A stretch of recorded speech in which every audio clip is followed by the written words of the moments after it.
Day one of the Repco Mount Panorama 500 is done and dusted. Welcome to Live from the Fast Lane, powered by The Garage. And Chad Nailon, it was Chaz Mostert who topped both practice sessions today. Pretty good day for Chaz, pretty good day for Chaz's fans, and Walkinshaw and Dredder United quickest in that first session, and then, more importantly, quickest in what is a qualifying simulation run, Bryony. So they threw on some fresh tyres at the end of that session and went very, very quickly. So just 11 thousandths of a second separating the top two drivers. Great rivals, good friends in Chaz Mostert and Cam Waters, but what a great way to start off the weekend. Chaz on top and nothing in it. Yeah, and his teammate Bryce Ford also did a tremendous job. But we're going to take a walk down the lane and give you a snapshot from each team of how they went in practice. So let's start with Matt Stone Racing. We've got Unit Racing's Jake Kostecki and Zane Goddard. Jake obviously had a problem in that first practice session.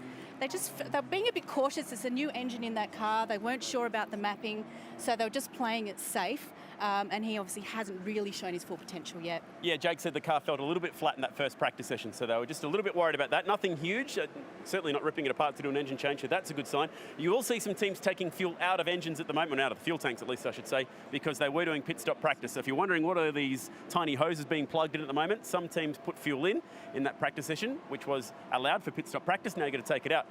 Team Sydney, two drivers, obviously, Gary Jacobson and Fabian Coulthard. Not a bad run for Fabian. They finished up 17th in that last session. Now, when I say not bad, that's only 2 spots off where Jamie Whincup finished up. So it was an unusual order, not what we're used to seeing. I see Jonathan Webb down here. Let's get Jono quickly for a chat. Come on over. Come on out, Jonathan. Jono. Because we've summoned him. Craig Lowndes just took Fabian Coulthard's car for a lap. Now, there was a very nervous face from you, Jono, when that was happening. No, not at all. Well, I was all comfortable and happy with Lowndes as I typically am, and then Greg out the back said, I told him to have a red hot go and give us a bit of feedback on the setup. That probably made me a little bit nervous. I saw what he did in that old Monaro when he was here last year, and I'm a bit unsure what he's like in other people's cars. We haven't stopped giving him a hard time about that, don't you worry. Hey, first day out, give us a summary of your thoughts on the team. Look, it's been good.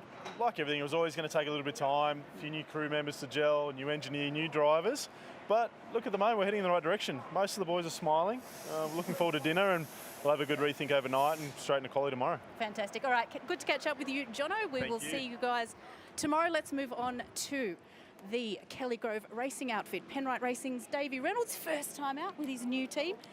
How did he fare? 10th and a 14th. The first session looked pretty good for Dave Reynolds, and they finished up 10th, got a lot of laps in, which is a good sign. It's been a relatively drama-free day, I'll say that much for these two cars. Remember, Andre's also battling that pesky thumb issue. He broke his thumb recently, and he's still got some shrouding around that thumb to make sure that he can't bend it backwards any further than he already has. So a reasonable day for him. He didn't get too many laps at the test day either, so Andre ends up 16th in the Ned Whiskey car in combined practice times. Jack down the bottom at the moment. Saw him having a chat with Andrew Jones a little bit earlier, and he is currently at the back of that pits at the moment. He's doing some driver coaching with Paul Forgy, who's the engineer on that car as well. So Jack Smith getting plenty of laps in this week and a bit more experience. And Macaulay Jones getting plenty of air, especially in that second practice session. Quite a few drivers finding and testing the limits, particularly at the end of the chase there, but came out of that relatively unscathed. Nick Percat was the fastest of the 4 BJR cars, 13th. For the second practice session. You can see the R&J Batteries car 8 being given a bit of a polish there. And Todd Hazelwood, another one with some few dramas today. They've actually gone through 2 power steering racks in 2 sessions. So some work to do for the Car 14 team tonight. He was a bit of a spectacular blow up in that second practice. It was the most spectacular outlap, wasn't it? The thing was puffing smoke. He had to open the door. It had that much smoke inside the cabin, and he pulled the car up on top of the mountain. And at that same time, Macaulay Jones went off at the chase and, like you said, got airborne. Macaulay only getting, I think, 10 laps in. Todd, with those issues, only got 4 laps in that practice session. But good news is they did replace or fix that steering rack, and he did get out and do a couple of flying laps. Yes. So they're confident heading into tomorrow. Not a lot, though, unfortunately. Hey, I want to quickly show this.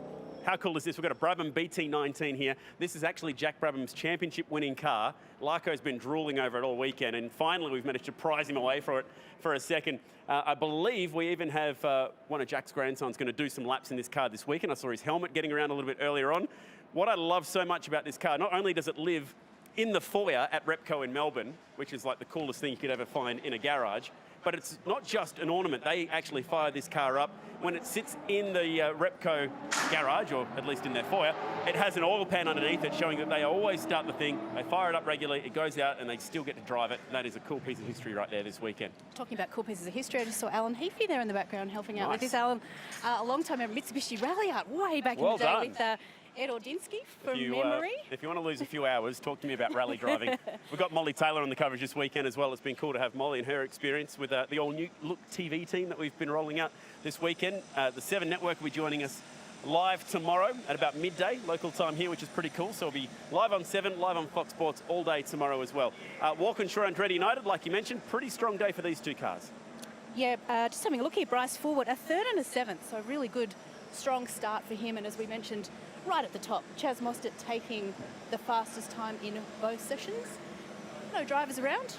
Team are looking back pretty in the debrief already. relaxed, pretty confident.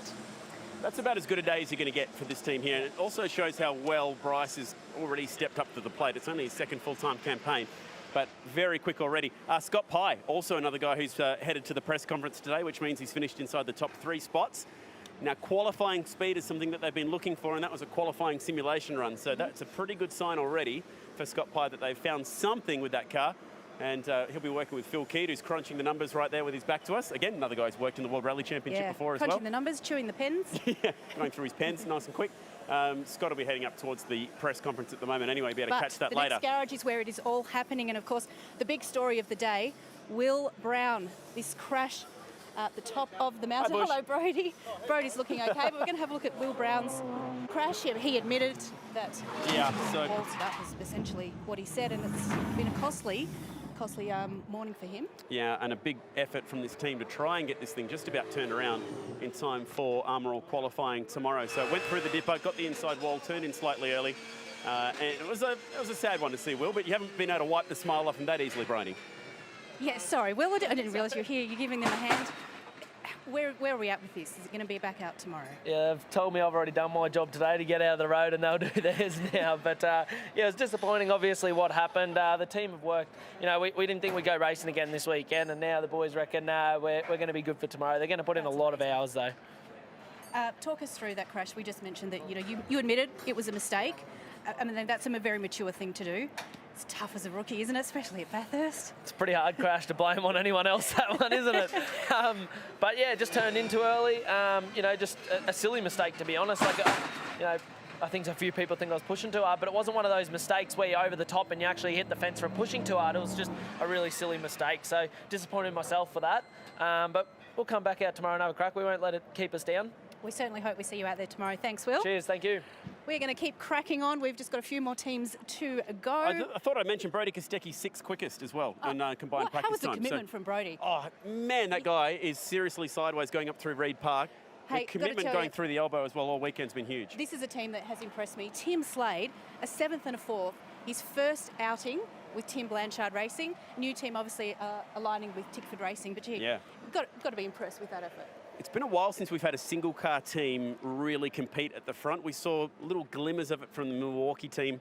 They were more closely aligned to Tickford than what the Slade team is, or indeed the Cool Drive team, but they do share a pit boom. They're sharing that with Jack LeBrock. So don't get confused. It's not quite like last year where the Milwaukee car was really a 4th Tickford car, and then it became the Boost Mobile car anyway. That is a different team, but they do share a pit boom here for pit stop purposes. Another one who impressed, Cam Waters, was very, very strong for the Tickford Racing outfit. And our cameraman is very happy that we're almost at the top. Yeah, it is uphill, I might add, so they've done a good job. We want to make sure we bring you every single car that we can. Yeah, unusual day. Racing. Tell us about them. Yeah, pretty unusual day, Bryony, for these guys. Shane Van Gisbergen, 8th quickest in combined practice times. You've got to go a long way down to find exactly where Jamie Whincup finished up mid-pack and 15th. So a slow start to their weekend at the moment, I guess you could say. But not all is lost yet. It is just, Friday practice. They've been working through a very different program. Didn't get to the bottom of whether or not Jamie Whincup's 15th place time was on a new set of tyres. I would suspect maybe not, but definitely interesting. And here we go, the last team in pit lane, Shell V-Power Racing. Anton Di Pasquale, 2 top 10s. Pretty solid day for him.